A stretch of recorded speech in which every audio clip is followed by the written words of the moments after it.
Go through the steps on how to install a Delta Ashton faucet. What's nice about this faucet is with the different face plates that they provide, you can use this on a sink that has 1, 2, 3, or 4 holes. On this project we just have a single hole in the countertop, so we're going to take this gasket and run it up the hoses and put it onto the bottom of the body of the faucet. Now we're just going to take the supply lines and put them through the hole in the counter. And we're going to drop it right in this hole like this.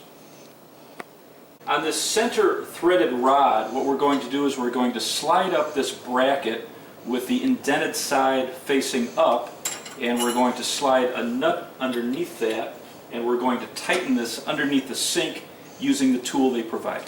We're going to take the hose from the spray head and put it through the spout, and it actually has a little plastic guide to put onto the end of this hose. We're going to feed this through. You've got one side that's a little wider, which will be connected to the head itself, and then the more narrow part is on the bottom. And then we're just going to feed this down through the body of the faucet.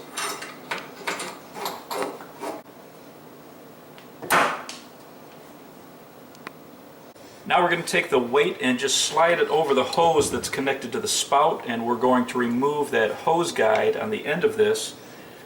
All we have to do is just insert this into the pipe that's coming out of the faucet, and we'll snap it in place. We're going to use this clip and clip it onto that connection so that they don't separate.